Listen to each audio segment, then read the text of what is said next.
Ok, bonsoir tout le monde. Alors, je suis en compagnie de mon cher ami Madi et nous voici pour un nouvel épisode de Ça reste entre nous. Alors, l'épisode de ce soir va être un petit peu particulier. Euh, pour ceux d'entre vous qui suivent notre page,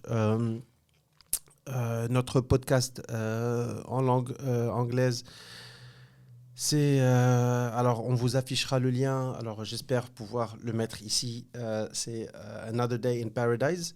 Ceux d'entre vous qui ont suivi cet épisode où j'ai eu la chance d'avoir comme invité Madi, ben on a pu parler et découvrir qui était Madi dans son monde musical, etc. Mais on a décidé de faire un autre podcast sur une autre de mes plateformes qui est Ça reste entre nous. Et aujourd'hui, on va parler d'un sujet un petit peu plus sérieux, mais néanmoins très important. Alors Madi, bonsoir, merci d'être avec nous. Merci pour l'invitation. Je me permets de te Ouais, rapprocher bien un tout sûr. petit peu le micro.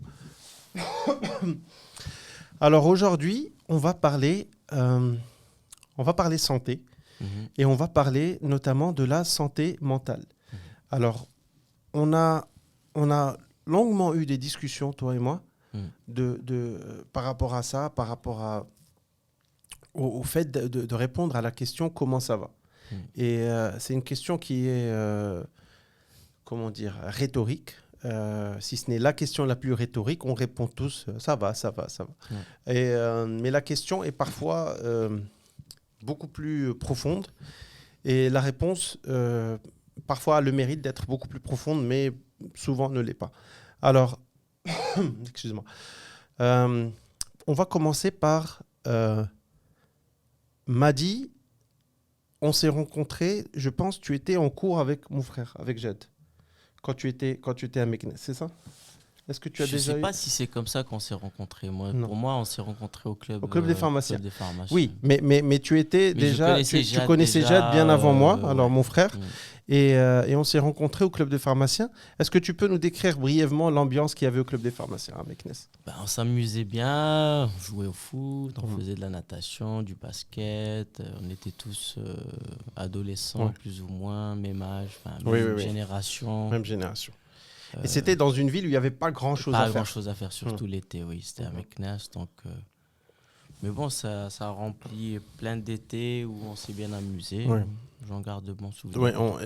je me souviens qu'on passait souvent... je pense qu'il y avait des étés où on voyageait quand même pour aller en famille, chacun partait dans un coin, Ouais, mais la plupart de l'été, on le passait là-bas exactement. tous les jours. Mm. Littéralement, je Tous pense les que jours. sur une semaine, on partait en moyenne 5 fois par semaine, on était au club des pharmaciens. Mm. Et c'était un peu une colonie de vacances où tout le monde s'amusait, où les jeunes, on avait euh, entre 12, on avait 12, 13, 14, 15, Ouais. peut-être même un petit peu plus. Et on était dans un âge où on se découvrait, où les amitiés, on se liait d'amitié, les premières amourettes, etc., etc. Mm. Et je me souviens de toi, tu étais super populaire. Moi, en tout cas, c'est l'image que j'en garde. Tout le monde te connaissait. Mm. Et tu étais super populaire, pas dans le sens de populaire, dans le sens un peu anglophone, du genre très...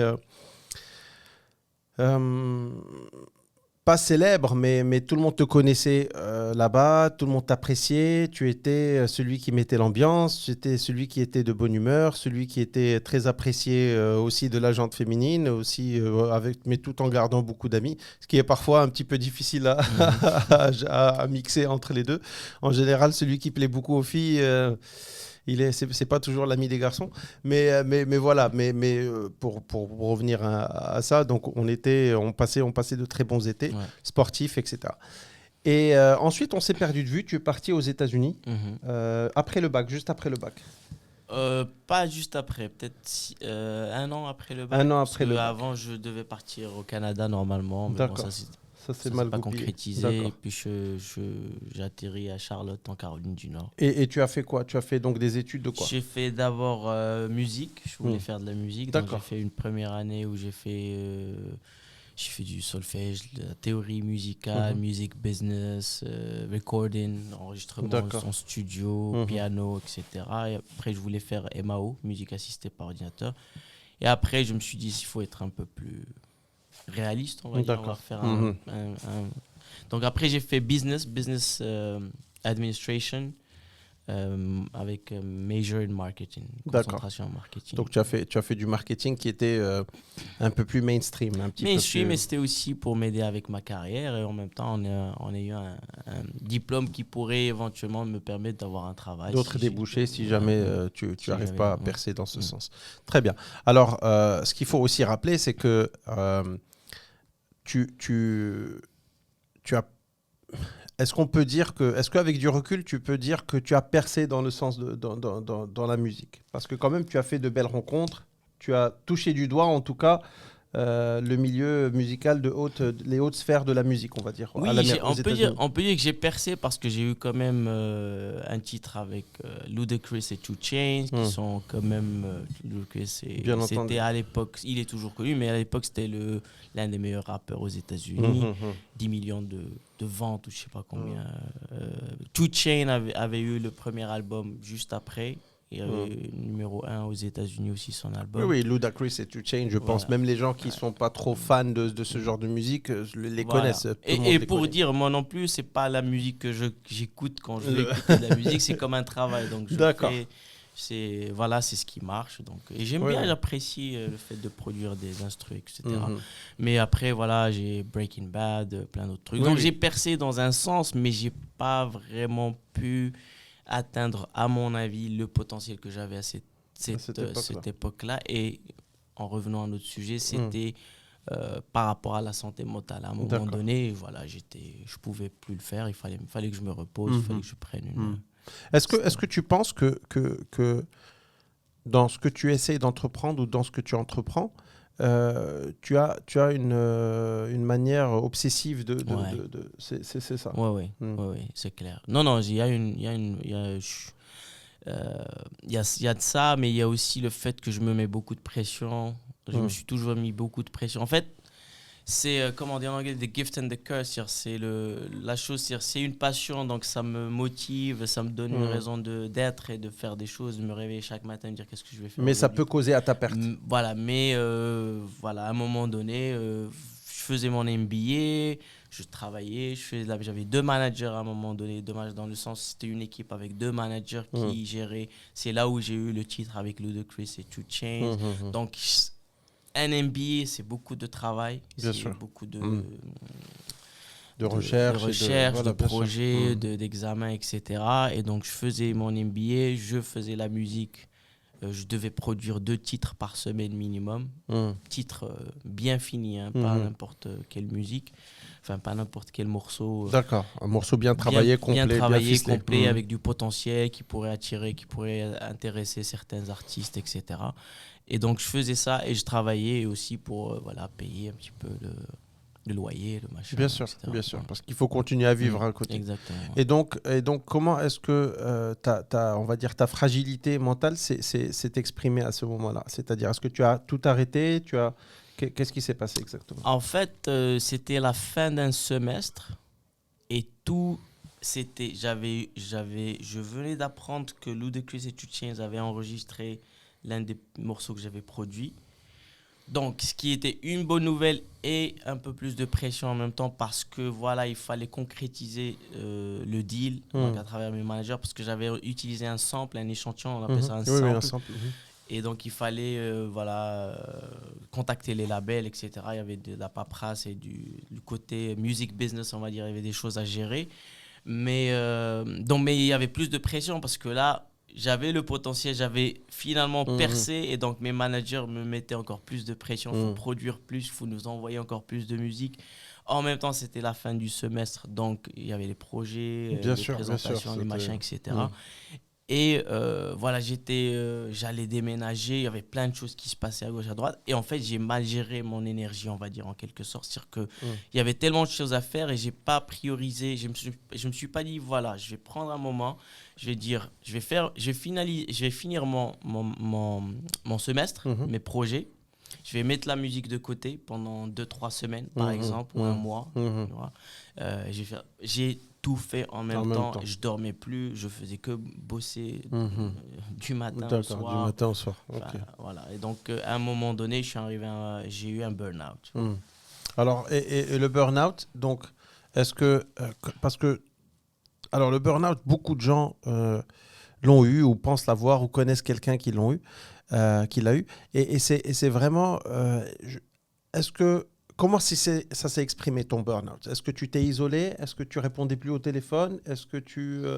Ou est-ce que tu continuais quand même à être fonctionnel et à quand même produire un petit peu un semblant de musique ou un semblant d'études ou... Bah, c'est ça le problème. Je sais pas j'ai continué à tout faire. C'est D'accord. ça mon problème. Mais ça, c'est mon problème. Je sais pas. Peut-être une autre personne se serait arrêtée et pour se remettre en question. Il y a quelque chose qui va pas. Moi, j'étais tellement concentré sur mes objectifs que rien Rien ne t'a arrêté. ne Donc m'a tu te arrêté. Et sentais donc, très très mal mentalement, mais tu as quand même mais j'ai continué quand même continué jusqu'au point où il fallait que vraiment j'arrête tout. physiquement. Physiquement, j'arrivais plus à dormir, j'arrivais plus à manger.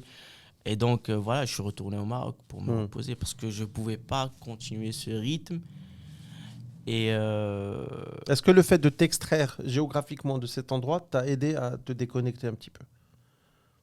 Ou est-ce que tu as quand même continué à y penser, quand même continué à être connecté de manière... alors c'est intéressant parce que moi, pour moi, non. À ce moment-là, je voulais juste me reposer et reprendre. Parce que je venais juste d'avoir un titre avec le QC Touché. C'était 6 ans de travail pour arriver à ce point, pour arriver à cette situation.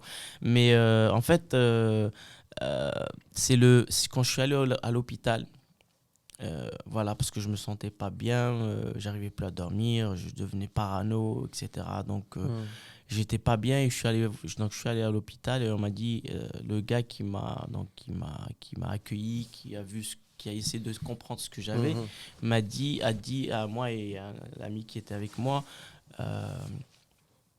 he needs a support system. Does he have a support system? Est-ce qu'il a de la famille? Est-ce qu'il a des gens pour le soutenir, pour l'entourer, etc. Et donc, à cette époque, j'étais en Floride, donc je connaissais moins de monde qu'en Caroline du Nord. En Caroline du Nord, j'avais passé quand même plus de 6 ans, j'avais plein d'amis, j'avais des amis qui étaient tellement proches que c'était comme de la famille. Des frères, en fait, voilà. Mais à Tampa, j'avais des gens aussi, j'avais quelques amis, mais c'était pas le même soutien, le même D'accord. Tu sentais qu'il y avait un meilleur encadrement à Charlotte. À Charlotte, Et donc, c'est là où la décision a été prise que je prenne un billet, que je rentre au Maroc pour notamment être bien entouré, être à côté de ma famille, etc. Alors, ce qui est aussi intéressant, c'est que quand on a on en parlait tout à l'heure, c'est très intéressant d'avoir, quand on se sent mal, imaginons que j'ai mal au bras, je vais partir voir un médecin qui est spécialiste en je sais pas quoi, je me suis foulé, je vais peut-être faire des radios, voir un kiné, etc. J'ai mal au ventre, je vais voir certains médecins, etc. etc. Mais quand on a une fragilité ou des problèmes d'ordre mental, on a plus un petit peu peur de ce stigma. Et on n'a pas envie d'en parler ouvertement aux gens, etc., etc. Et est-ce que toi, tu en as parlé à ta famille, à tes parents, etc., au Maroc? Tu leur disais, voilà ce qui s'est... À quel moment tu as décidé de leur en parler? Bah, en fait, comment dire? En fait, moi, j'avais pris ça comme un burn-out au départ. Donc, j'en ai parlé... Dans ce sens-là, tu leur disais, je suis fatigué. Voilà, je suis fatigué. Mais bon, j'avais pas très bien interprété ce qui était arrivé à côté de ça, c'est-à-dire le fait d'être parano, de me sentir persécuté, de me sentir pas bien dans ma peau, etc. J'attribuais tout ça à un burn-out, tout simplement. Et vu que tout ça, c'est pas vraiment très clair déjà quand tu recherches burn-out, etc. et tous ces mots, j'arrive pas vraiment. C'est nouveau. Bon, déjà, ça fait 10 ans que ça s'est passé, donc c'était encore plus nouveau, répandu ou connu que maintenant. Et moi, j'ai pas vraiment de problème à en parler. En fait, en plus, à l'époque, j'étais vraiment très américain dans ma tête, Americanized, parce que j'avais passé 8 ans et demi, je venais pas au Maroc souvent, ma vie était... Donc, pour moi, je parlais de certaines choses plus librement. Après, ici, il y a plus de, peut-être, des fois, c'est pas pour généraliser, mais il y a peut-être plus de tabous sur certaines choses. Il y a certaines choses qui sont plus faciles à aborder aux États-Unis, on en parle un peu plus facilement que peut-être au Maroc ou en Europe. Mais à ta famille, comment tu leur as annoncé que tu voulais rentrer pour te reposer? C'était mon ami qui les avait contactés pour leur dire que voilà, il fallait que je rentre, que j'étais pas bien. Et moi, comment dire, je savais pas ce qui se passait. J'étais pas sur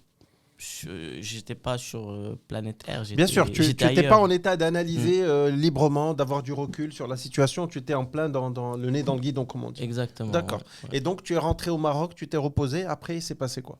Tu t'es reposé combien de temps au Maroc? Pendant plus de 3 mois. D'accord. De 3 Donc, mois et de repos. c'était la première fois où tu es rentré aussi longtemps au Maroc, Oui, bien depuis ton sûr. départ Oui. aux États-Unis. Ouais. D'accord. Ouais. Et donc, tu t'es reposé. Est-ce que tu as eu de l'aide de psy? Est-ce que tu as suivi un traitement ou tu t'es juste reposé physiquement? Mon père m'avait conseillé d'aller voir un psy, chose que je suis allé faire. Je suis allé voir un psy, mais j'étais à la salle d'attente et je ne savais pas qu'au Maroc, bon, peut-être aux États-Unis aussi, mais qu'il fallait attendre longtemps pour voir le psy. Et moi, j'étais encore dans ma façon de faire américaine. Ton rythme américain où tout va vite, etc. Non, je vais J'ai pas pas le attendre temps 15 minutes, d'attendre j'ai une pas le temps, demi-journée. je suis parti et je l'ai pas vu. Et c'était une grosse erreur. Ouais. Parce que j'aurais pu éviter des choses Ce dont on va parler tout à l'heure.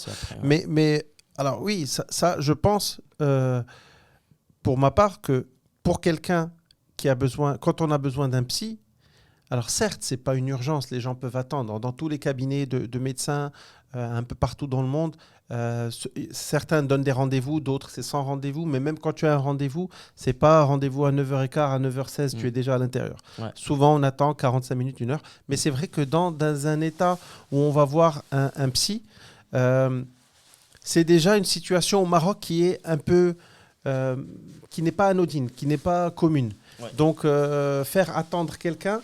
Déjà, ce que je veux dire par là, c'est que la personne qui va voir un psy, je pense qu'elle est dans un état de est-ce que c'est vraiment nécessaire? Est-ce que c'est parce que c'est à peu près la vibe qu'on a un peu au Maroc, du genre quand tu dis à quelqu'un tu es déprimé, il te dit qu'est-ce qui t'arrive quoi? Tu as de l'argent, tu as un toit tu as à manger, tu as un toit sur la tête. Pourquoi tu es déprimé? Donc peut-être que le fait que ça soit qu'il y ait une toute petite difficulté qui est d'attendre peut-être 1 heure, peut-être 1h30, parfois même plus, ben, ça peut en faire décourager plein qui, à la base, n'étaient pas super motivés pour aller voir un psy. Donc, c'est ce qui s'est passé pour toi. Donc, tu as abandonné l'idée de voir un psy. Tu es rentré à la maison. On t'a dit, alors le psy, c'est pas grave, non, ça va aller, j'ai juste besoin de me reposer, etc., etc.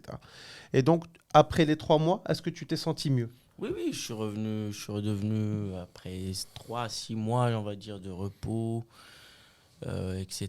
Je me suis ressenti comme moi-même. J'étais redevenu moi, sans problème. Entre-temps, ce que tu as laissé en stand-by aux États-Unis, c'était quoi la situation après 3 mois? Après, donc, j'ai pas pu finaliser mon MBA. D'accord. Parce que, voilà, il fallait que je renvoie. J'ai pas pu tout finir à temps. Et puis, ça m'intéressait pas de refaire la même erreur, c'est-à-dire de tout faire en même temps, de reprendre un MBA, de refaire de la musique. Donc, je me suis dit, j'avais à l'époque, je l'ai toujours, mon éditeur, donc j'avais déjà un contrat d'édition, donc j'ai décidé de monter ma boîte aux États-Unis avec cet éditeur et de travailler à distance. La même, le Red Square. C'était Red Square Music. Là maintenant, c'est Media Square. C'est Media Square, sorry. Non. On mettra le lien pour ceux qui sont intéressés. Donc, une fois que tu es reparti aux États-Unis, donc... Je suis pas reparti pour m'installer, je suis reparti juste pour visiter. J'ai décidé de m'installer au Maroc quand je suis rentré. Donc c'était les États-Unis, tu as tourné la page. Ouais. Mais est-ce que tu as abandonné la musique pour autant ou c'était Non, parce que j'avais déjà tous mes différemment. contacts. J'avais déjà tous mes contacts. Oui. La vie était chère aux États-Unis, ce qui ne permettait pas à ma boîte de vraiment prendre de l'essor. Bien sûr. Donc je me suis dit, je réduis mes coûts. Au Maroc, ça coûte moins cher. Je travaille à distance. J'ai mon matos, j'ai tout ce qu'il faut, j'ai mes contacts. Tout mon studio. Et j'ai signé un contrat avec l'éditeur et j'ai signé d'autres artistes, les artistes avec lesquels je bossais aux États-Unis. Donc, j'ai restructuré. En fait, je me suis dit, voilà, j'ai fait assez d'études de business pour savoir gérer ma société. C'était le but, en fait, pour être indépendant et savoir gérer ma carrière. Et donc, je me suis dit, c'est le moment de créer ma boîte et de la gérer à distance avec Internet. Vu que même quand j'étais aux États-Unis, je travaillais de chez moi. Voilà, tu ne te déplaçais pas tous les jours chez les gens pour leur dire bonjour. Mon éditeur était à New York, mon manager était à LA. Donc, que tu sois au Maroc ou à New York ou à LA, ça change rien. 6 heures et puis c'est tout. Le reste, pour s'appeler, c'est facile. Donc, tu avais juste besoin d'un endroit endroit un peu moins cher, un peu plus serein, un peu plus de calme pour pouvoir travailler. Et puis Oui, et puis en fait, vu que j'avais quitté le Maroc pendant tellement longtemps que je connaissais plus mon pays. Donc c'était en fait, je me suis dit, c'est le moment de redécouvrir le Maroc parce qu'il y avait des choses intéressantes, il y avait plein de festivals, il y a des groupes avec lesquels je bossais qui étaient devenus populaires, qui étaient connus. Donc je me suis dit, ouais, il faut ça que bouge ici aussi, ça ça serait bien bouge, il faut que d'attraper cette vague. il faut que j'y contribue un petit peu aussi. Il faut pas que je reste juste sur mon. Ce qui m'intéresse, moi, c'est les États-Unis, etc. Mais voilà, il y a des choses à faire ici aussi. Au Maroc, Donc, etc. Voilà. Ok. Et donc, ensuite, on va passer un petit peu cette étape. Moi, pour remettre un petit peu le lien, alors quand tu étais aux États-Unis, je pense on s'était jamais vu, on s'était un petit peu perdu de vue. Ouais. Alors on était aux États-Unis quasiment à la même époque. Toi, tu es parti, je pense, 1 ou 2 ans avant moi. Et on s'est retrouvés. Alors je vais passer très rapidement, mais on s'est retrouvés au Maroc. Et tu m'as contacté. Moi, j'étais rentré au Maroc depuis 2 ans, je pense, peut-être. Ouais, à peu près 1 ou 2 ans. Donc, c'était plus ou moins frais. Beaucoup de gens me posaient d'ailleurs la question, une petite parenthèse. Déjà, ils me prenaient pour un fou. Je ne sais pas si tu as eu le même truc, c'est-à-dire pourquoi tu étais aux États-Unis, tu rentres au Maroc. Voilà, alors c'est souvent des gens qui sont jamais partis aux États-Unis ou qui sont partis aux États-Unis en vacances. Je dis pas que les États-Unis c'est pas bien, mais je dis que c'est pas comme dans Friends. On reste pas dans un café toute la journée chit-chatter. Il faut cravacher là-bas pour payer tout ça. Et on peut pas avoir un appartement à Manhattan comme dans Friends avec 3 bedrooms, etc. Sans bosser comme un malade. Donc je rentre. C'était l'anniversaire de mon frère Jed. Et toi, tu m'avais contacté la veille. Et tu m'avais dit, écoute, je suis de retour au Maroc. Est-ce que tu es de retour au Maroc? Est-ce que ça te dirait qu'on prenne un... Alors, je sais que je t'avais sur Facebook et tu produisais... On s'était vu avant ça. Ah bon? À Marjan. Ah, peut-être. Et c'était avant là que où on je parte s'était... en Italie. D'accord, d'accord. Alors, mais la fois où on s'est vraiment vu, on s'est posé, c'était l'anniversaire de mon frère, donc Jed. Et j'avais décidé de faire un petit surprise party, un petit anniversaire surprise à mon frère. Et je me suis dit, bah, top, un de ses amis qu'il n'a pas vu depuis longtemps. Et vous étiez plutôt bons amis, donc ça va lui faire super plaisir. Et toi, ça va te faire plaisir. Bah, je t'ai dit, bah, au lieu qu'on se voit, toi et moi, pour boire juste un café, demain, c'est l'anniversaire de Jed, je vais lui faire une surprise. Et ce qui serait cool, c'est qu'on se retrouve tous dans mon appartement à Lagdal. Et donc... Et c'est là où je t'ai vu. Et tu avais totalement changé. Alors, tu nous raconteras ce qui s'est passé entre les deux périodes, mais tu avais énormément, notamment ton épisode en Italie, etc. Et tu avais énormément changé. Alors moi, le souvenir que j'avais de toi, c'était aux États-Unis, j'avais des échos où tu étais producteur de musique, où tu vivais la life et tu étais super content, etc. Et là, je te retrouve des années plus tard. Et donc, pour moi, tout se passait bien. Je te suivais de loin, un peu ce que Facebook fait, un peu. C'est-à-dire, on n'est pas vraiment en contact, mais on garde un œil les uns sur les autres, malheureusement. Et là, je viens, je te trouve, et directement, tu as été très honnête, tu as été très direct avec nous. Tu nous as dit, ah les gars, c'est super. Et tu avais l'œil un petit peu hagard. Tu étais... La meilleure manière pour moi de te décrire, c'est comme quand quelqu'un vient de se réveiller, il n'est pas encore bien réveillé. Tu me disais, ouais, écoute, ça fait super plaisir de te voir, Jed, ça va. Et il te disait, Madi, ça va. Putain, les gars, ça fait plaisir de vous voir. Et on monte, et je te dis, tu veux boire quelque chose? Ah non, moi, en fait, les gars, je vais vous expliquer. Et tu nous as expliqué, grosso modo, que tu étais passé par un épisode très, très compliqué, et qu'en fait, toi-même, tu t'es décrit comme étant malade. Tu as dit, bon, là, pour le moment, je suis malade, je prends des médicaments, je ne peux pas faire la fête, je ne peux pas boire, je ne peux pas, je peux pas rester trop longtemps. D'ailleurs, je pars dans 20 minutes. Je me suis dit, mais tu rigoles, reste avec nous. Non, je pars dans 20 minutes. Alors, on a un âge où on est tous indépendants, etc. Donc, c'est une restriction. Ce n'est pas tes parents qui l'imposent, etc. Mais c'est ton état qui l'imposait. C'est-à-dire il fallait que tu rentres pour te reposer parce que tu avais des cachets à prendre, etc. etc. Alors, et même en partant, Jad, il m'a dit, il faut il faut qu'on le voit plus souvent parce que je pense qu'il est pas bien, il est malade. On savait pas trop ce que c'était, même si tu nous avais décrit la situation grosso modo. Alors, ton épisode en Italie, il a commencé au Maroc. Quand tu as rencontré quelqu'un, une Italienne au Maroc. Donc, qu'est-ce qui s'est passé exactement? Enfin, exactement. Qu'est-ce qui s'est passé relativement au sujet dont on parle? Oui, donc donc après être rentré des États-Unis, m'être reposé, j'ai repris mes repères, j'ai repris contact avec ma famille, mes neveux, etc. Donc tout se passait très très bien. Voilà, j'avais plus de problèmes, j'avais plus de burn-out, j'avais plus d'épisodes, etc. Et tu faisais quoi? Donc tu travaillais toujours sur ta musique je un petit travaillais peu? sur ma musique, Ouais. j'ai commencé à travailler, à avoir un job comme plein d'autres personnes, le temps que, enfin, pour pouvoir avoir Subvenir à tes besoins, voilà, avoir une etc. petite stabilité Ouais. financière, etc. Je fais toujours de la musique, j'ai toujours ma boîte, j'ai toujours mes artistes. Ça, c'est une passion, je pense, elle te Voilà, quittera jamais. elle me C'est pas... quittera ouais, jamais. ça, Et je puis voilà, pense. des fois je fais des rentrées, des fois je fais pas de rentrées. Oui, Bon, c'est pas grave. je pense que tu fais ça par passion plus qu'autre Exactement, chose. Je sais, exactement. je comprends bien. Et donc tout se passait bien. À un moment donné, je rencontre une Italienne. Donc voilà, ça se passe super bien. Tu la rencontres dans quel... Comment on rencontre des étrangers au Maroc pour les gens qui... Au Maroc, je sais pas. À Rabat, je pense qu'il y a pas mal d'expats. Oui. Donc tu l'as rencontré à À travers... travers des amis expats, je pense que c'était un barbecue. C'était des amis, un Allemand et une Espagnole. C'était un couple qui avait un barbecue, qui m'ont invité. Puis j'ai rencontré son roommate, son coloc, qui était italien et qui m'a dit...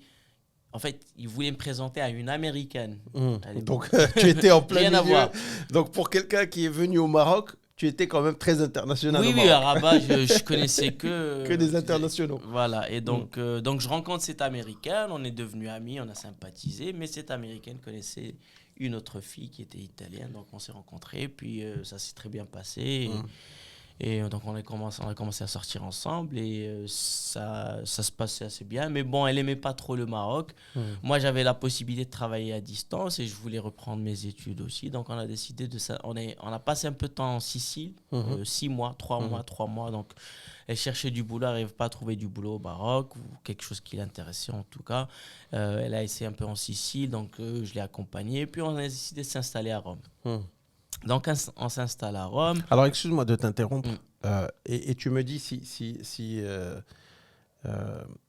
par souci de transparence, ce que j'ai dit à Madi, et je préfère le dire maintenant, c'est que c'est quelque chose de très, très personnel, ce que tu es en train de nous livrer, etc. Et c'est la première et la dernière fois, je pense, qu'on fera ça, mais j'ai dit à Madi que si jamais il disait quelque chose, il disait quelque chose qu'il ne voulait pas, finalement, qu'il voulait être retiré, etc., on va mettre une mention comme quoi une section a été retirée. Donc, si jamais je pose une question que tu trouves pas adéquate ou tu préfères pas parler de ça, soit tu me dis on zappe, soit si tu me réponds et ensuite tu décides de l'enlever, on l'enlèvera, on mettra une mention comme quoi ça a été enlevé. Okay. Parce que je sais que ça touche quelque chose de très personnel et je veux pas. C'est clair. Et en fait, juste pour être clair, moi, le but d'en parler, c'est pas parce que j'ai envie d'en. Enfin, aujourd'hui, je vais bien. Il n'y a pas de souci. Je vais bien.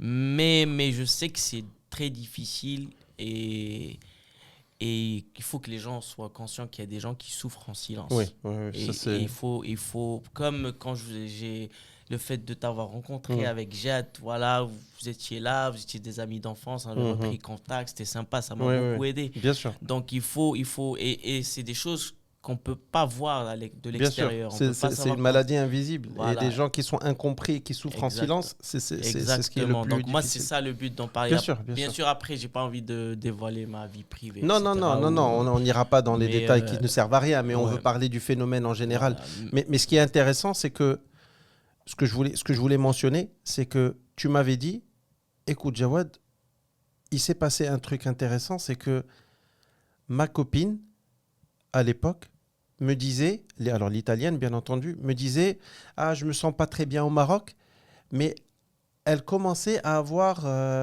des petits doutes de persécution. Elle te disait « Il y a des gens qui nous aiment pas, il y a des gens… » voilà, il y avait des crises de jalousie, des trucs comme ça, mais après, bon, je sais pas si c'est si elle doit voir quelqu'un ou si c'est juste, je sais pas, moi, ça c'est… Je peux pas me prononcer sur ça. Mais tu penses pas que ça a été un élément Ça déclencheur a déclenché. Il y a quelqu'un qui nous veut du mal. Ça a déclenché quelque chose, c'est sûr. Mais le plus important, c'est qu'une fois qu'on s'est réinstallé à Rome, tout était rentré dans l'ordre.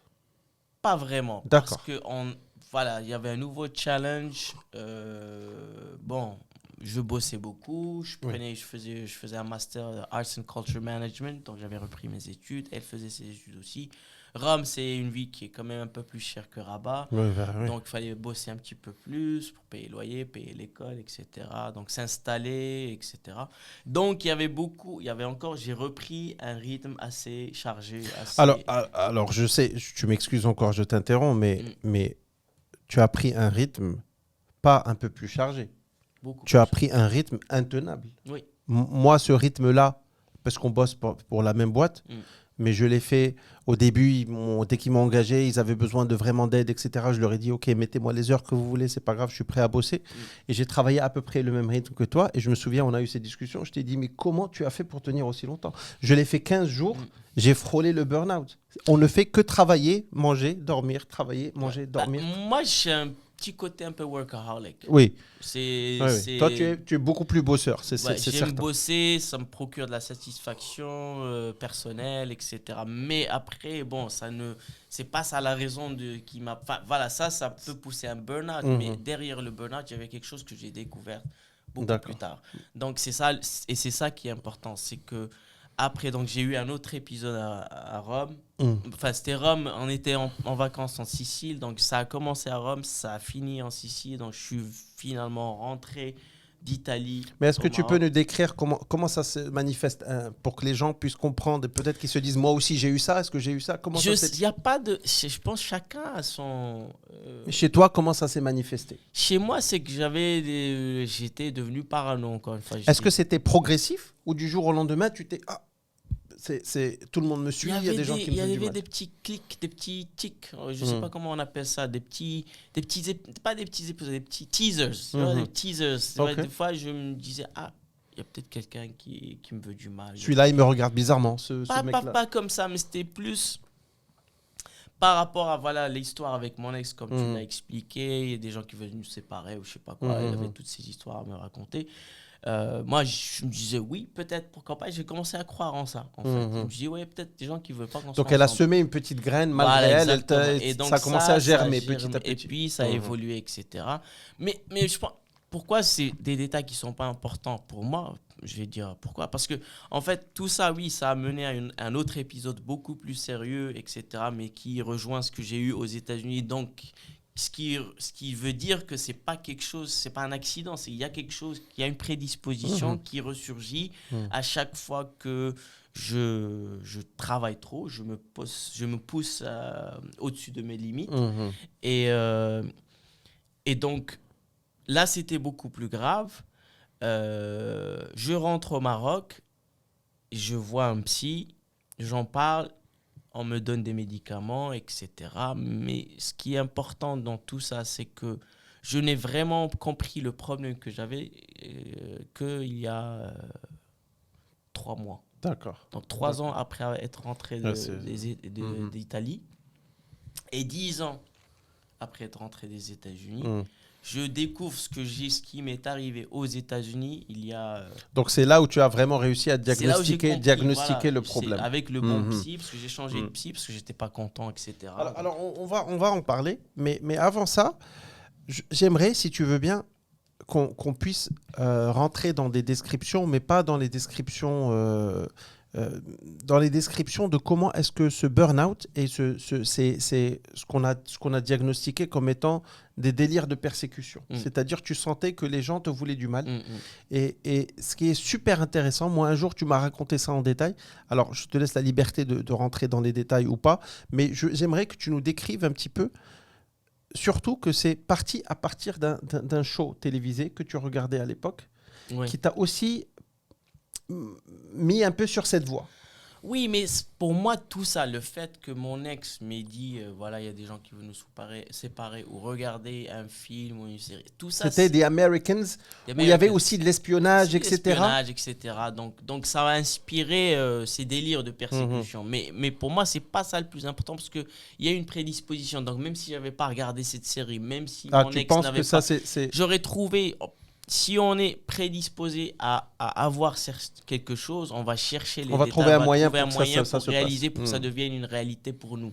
D'accord, Et d'accord. donc, et pourquoi j'ai pas envie de rentrer trop dans les détails? D'abord parce que c'est un peu personnel, mais Mhm. c'est aussi le fait que chacun va avoir un épisode D'accord. ou une condition différente. Et moi, ce qui est important pour moi aujourd'hui, c'est de dire que même si c'est différent, Voilà, il y a beaucoup de le gens qui point passent commun.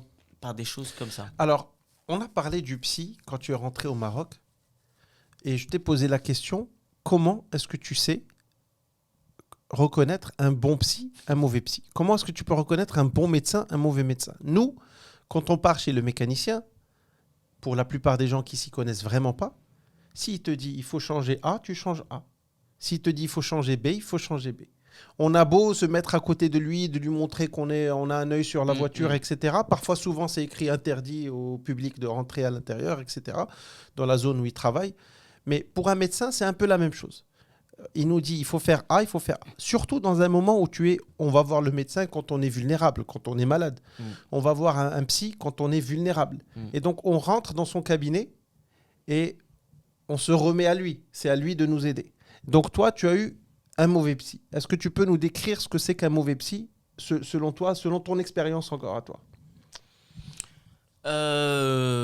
Oui, alors le problème c'est que voilà, tu te dis tu vas chez un psy, ce qu'il va te dire, voilà, c'est le spécialiste, c'est la personne qui a fait toutes ces études pour diagnostiquer, et comprendre et t'expliquer. C'est le professionnel. C'est le professionnel, Mhm. c'est pour ça que tu le payes Mhm. pour avoir cette consultation. Et ce qu'il dit devient ta Devient loi. réalité, la loi et ta Devient loi. réalité et ce que tu vas faire. Est-ce que Mhm. les genres de médicaments que tu vas faire, que tu vas prendre, Il etc. te dit prends etc. 3 gélules, tu vas pas en prendre 2, tu Voilà, vas pas en prendre exactement. 4, tu vas en prendre 3. Alors, le problème, c'est que j'ai été mal diagnostiqué, on va dire, D'accord. dès le départ. C'est-à-dire qu'il a compris. Enfin, déjà, c'est pas lui qui a c'est un autre psy. Je suis passé de psy en psy parce que je recherchais quelqu'un qui avait une réputation et donc, on m'a proposé une personne que je suis allé voir. Mais le problème, c'est que cette personne n'a pas vraiment bien cerné mon problème. C'est-à-dire lui, par contre, ce qu'il avait, c'est qu'il avait peur. Qu'il avait peur que j'ai un autre épisode ou que j'ai quelque chose. Mais il n'était pas dans la voilà ce qu'il y a, voilà ce qui s'est passé, voilà ce qu'il faut faire. Donc c'était chaque fois quand je posais des questions, alors le traitement, est-ce que je dois le prendre à vie ou surtout 2 ans ou 5 ans? Je ne sais pas. Alors pour éviter que ça se reproduise, qu'est-ce qu'il faut faire? L'hygiène de vie, on est d'accord, ok, ne pas bosser comme un malade, on est d'accord, mais il y a quelque chose, qu'est-ce qui se passe? Pourquoi ça m'arrive à moi et pas aux autres? Ça peut être ceci, ça peut être cela. Voilà, Donc il était très vague, ça t'a pas satisfait. Mais parce qu'il était médecin, je me suis dit, ben, c'est normal. Hein, c'est normal. C'est normal que je me sente pas bien. Je me sentais pas bien. Il y avait de la dépression. Je me sentais pas voilà, le plus joyeux alors que je suis quelqu'un d'assez bien sûr, optimiste. c'est vrai que ça, pour les gens qui te connaissent, voilà. c'est indéniable. Et en fait, mais le problème, c'est que pendant 3 ans que je voyais ce médecin, je me sentais pas bien, mais je me disais, c'est normal. J'allais avec mon ex-fiancé, on allait se marier, on avait des projets, etc. Ça s'est pas concrétisé. C'est peut-être cette déception, donc, etc. Donc je me normal, disais, c'est voilà. normal, il y a plein de choses qui se sont passées. Voilà, c'est pour ça que je me sens pas bien. Mais en fait, non. Et à un moment donné, je me suis dit, non, c'est pas normal. J'ai pas les réponses que je voudrais entendre, pas parce que je voudrais oui, mais tu n'as pas senti la connexion. Voilà, exactement. Je suis pas convaincu. Voilà, cette personne ne m'a pas convaincu. Quand je pose des questions, qu'est-ce qu'il faut faire, qu'est-ce que j'ai des réponses qui sont vagues. Donc voilà, j'ai demandé à voir quelqu'un d'autre. S'il y avait quelqu'un d'autre, donc on m'a conseillé de voir une autre personne, un autre psy qui avait voilà, une bonne réputation. Je suis allé, j'ai attendu pendant 3h30 avant d'avoir ma consultation, mais en 15 Donc, bizarrement, minutes, là, tu as attendu. j'ai attendu, mais et je voulais pas. Enfin, voilà, c'est toujours embêtant. Toujours délicat d'attendre. C'est pas un moment agréable du tout, voilà, surtout quand tu es mal exactement. mentalement. Mais cette personne, en 15-20 minutes, voilà, m'a dit voilà ce que vous avez, voilà ce qui s'est passé, voilà ce qu'il y a.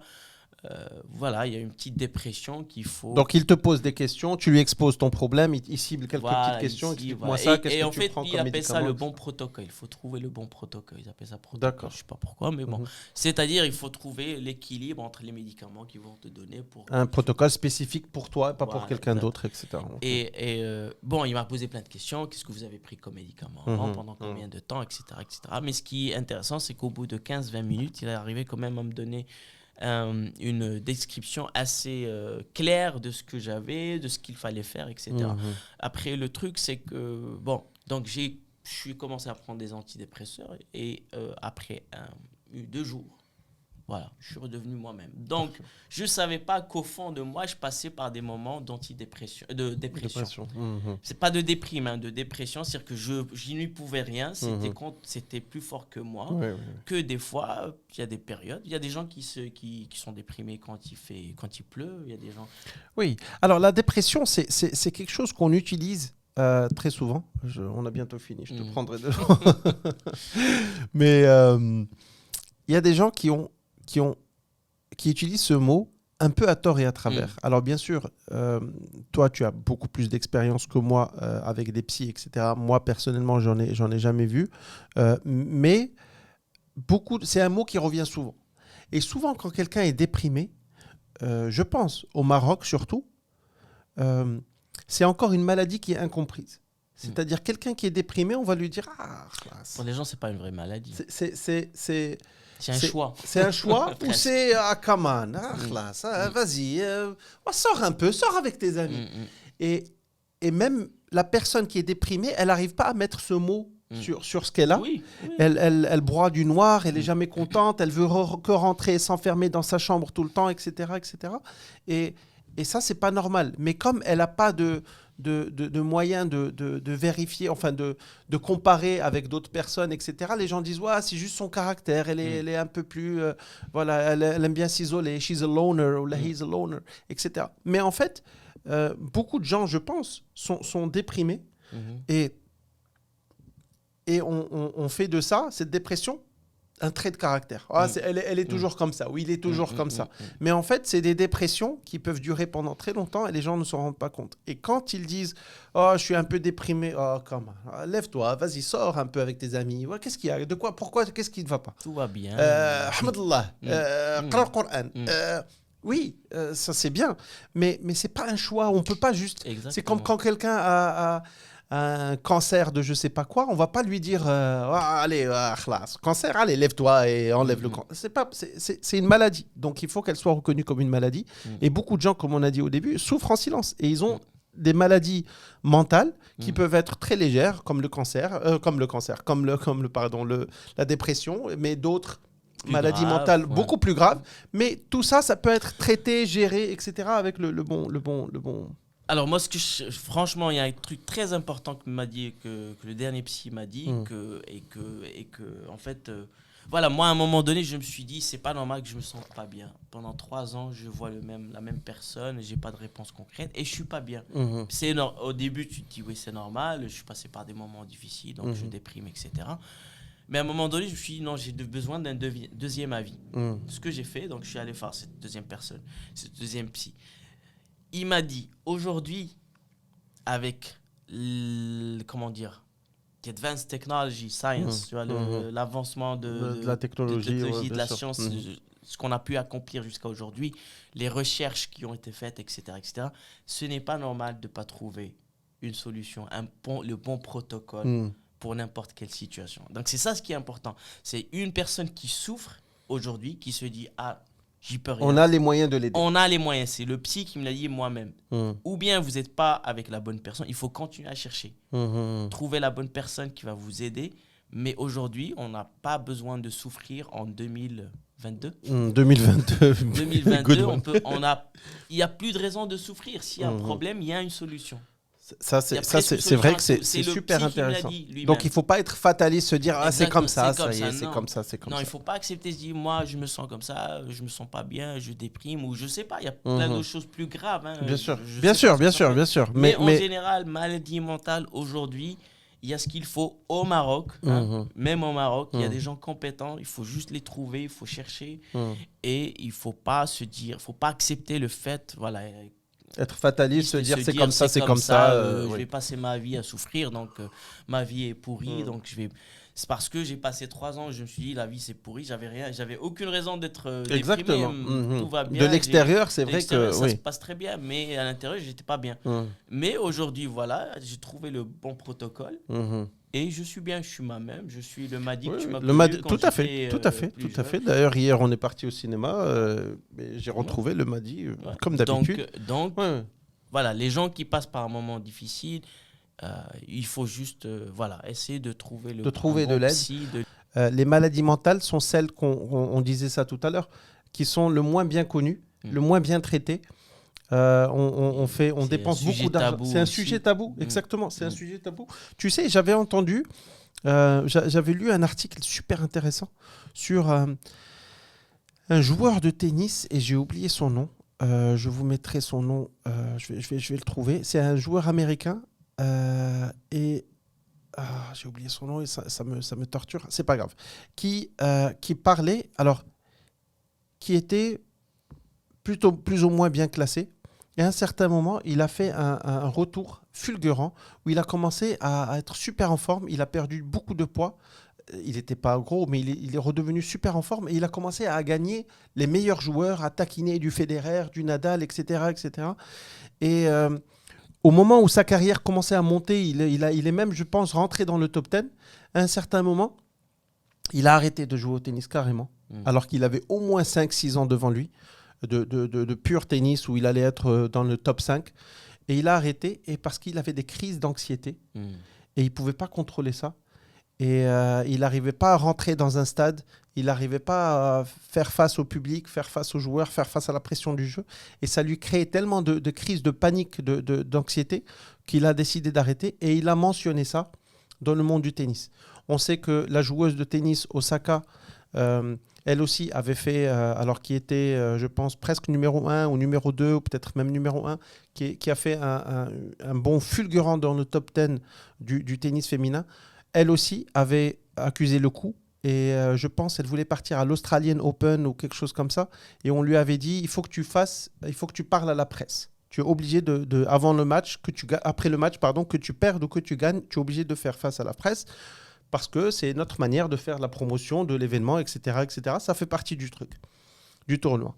Et elle leur avait dit, non, moi, je ne veux pas parler à la presse. Parce que la presse commençait parfois à pas la taquiner. En général, les questions sont plutôt simples et les réponses sont quasiment toutes les mêmes.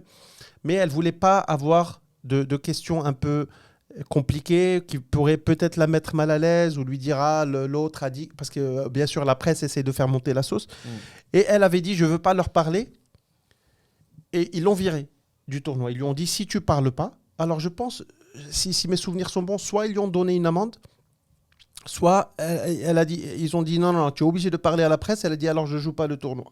Et elle n'a pas joué un tournoi du Grand Chelem. Pour une joueuse de tennis, c'est le must. Et donc, ne pas le jouer, ça représente un manque à gagner énorme au niveau carrière, au niveau points, au niveau argent aussi.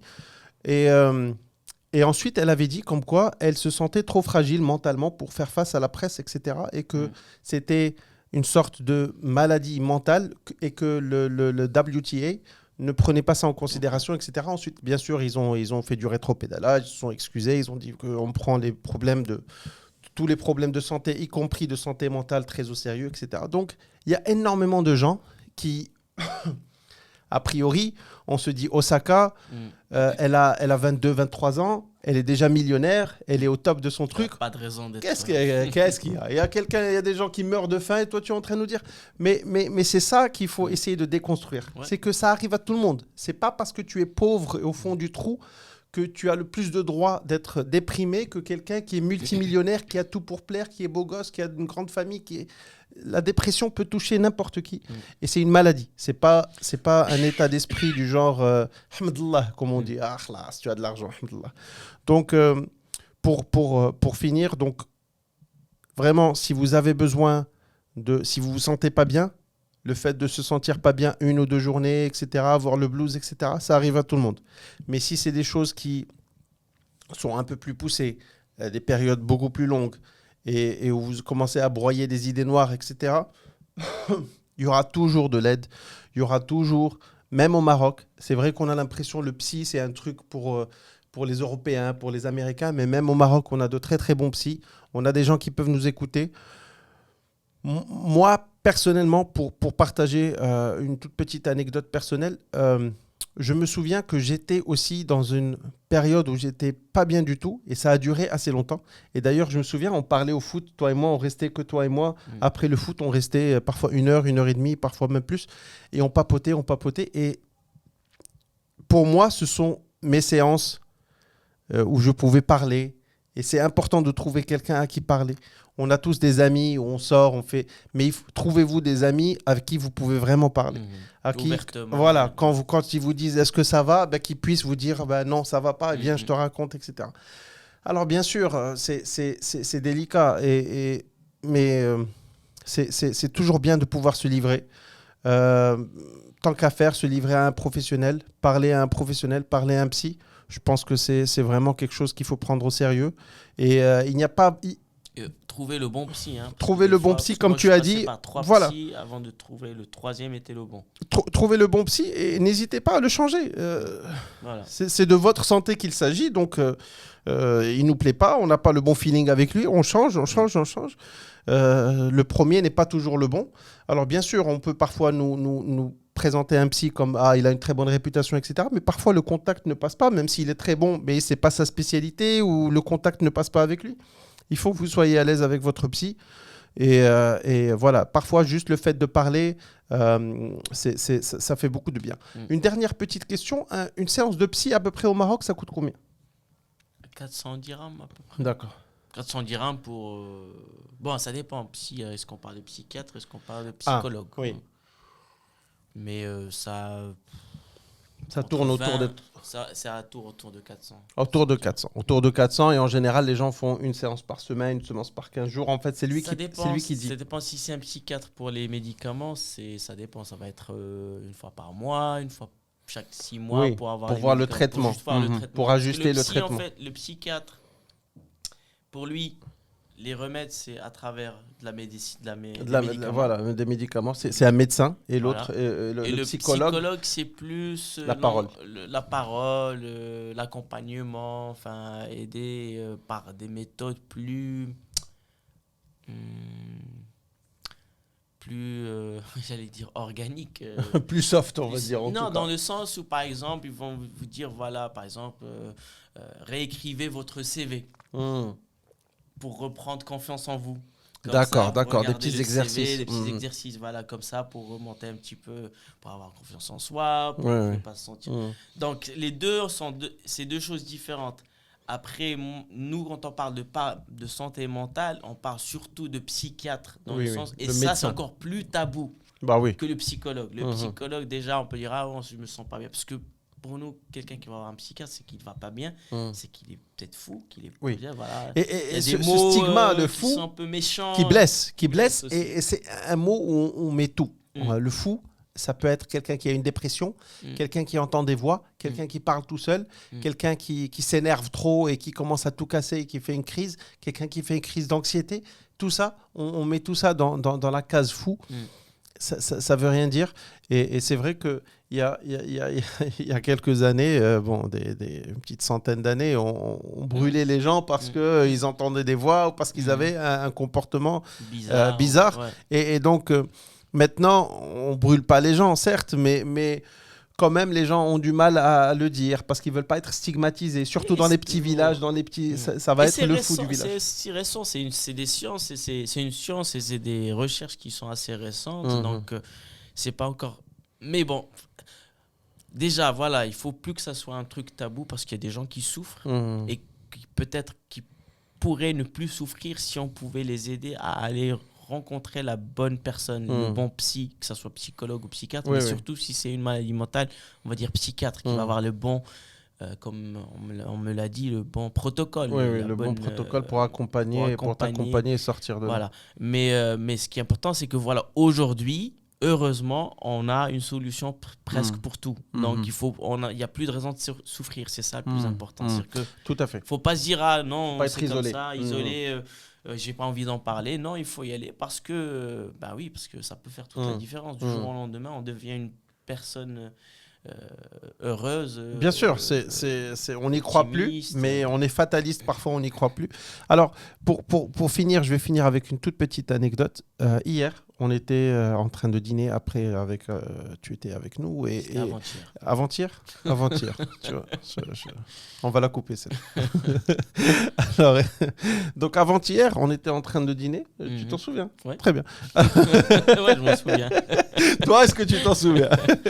Écoute, avant-hier, on était en train de dîner et je reçois un message de la femme de ménage qui aide mes parents à Meknes. Et elle m'envoie un message vocal. Alors, la raison pour laquelle j'ai son numéro de téléphone, c'est que je pense il y a quelques mois, quelques semaines, ma mère lui a offert un smartphone parce qu'elle voulait toujours le smartphone pour faire, pour mettre la radio, pour regarder des petits trucs sur YouTube, etc. Et elle avait que le téléphone classique qu'on appelle communément au Maroc l'Adam. Et donc, c'est pour ça que je l'ai aidé à installer ce téléphone avec la puce, etc. etc. C'est pour ça qu'elle a mon numéro. Donc, et donc, de temps en temps, ma mère, avec son téléphone, elle commence à prendre des photos, etc. Elle lui dit, regarde, prends cette photo, elle est jolie, la photo de notre chien, voilà, Jawad. Donc, on a échangé, je pense, 2 messages depuis qu'elle a ce téléphone. Et hier, elle m'envoie un message et elle me dit, un message vocal donc, et elle me dit, c'est pas gentil ce que tu as fait. Pourquoi est-ce que tu as fait ça? Elle a commencé à pleurer. Moi j'ai toujours été gentil avec toi. Moi, j'aime beaucoup ta famille. Je vous aime beaucoup. Moi, je vous considérais comme ma famille. Et toi, tu es parti dire à une autre femme de ménage, peut-être, je sais pas quoi, de me virer. Pourquoi est-ce que vous voulez me virer? Pourquoi est-ce que tu as demandé à tes parents de me virer? Alors, c'est une femme qui travaille avec nous qui nous aide depuis plus de 10 ans. Et qu'on aime beaucoup, qui fait partie de la famille, et donc qui habite avec nous, et qui est, comment dire, elle a des petits problèmes mentaux, psychiatriques, et en fait, elle suit un traitement qui la rend tout à fait stable, mais parfois, elle a des délires aussi de persécution. Et elle a l'impression que j'ai appelé une autre femme de ménage, etc., etc. Moi, déjà, j'ai reçu un message de sa part. Je me suis dit, elle a dû se tromper. Parce qu'il y a quelques jours, elle s'était trompée, etc. Quelques semaines plus tôt, elle s'était trompée. Elle m'avait appelé sur WhatsApp.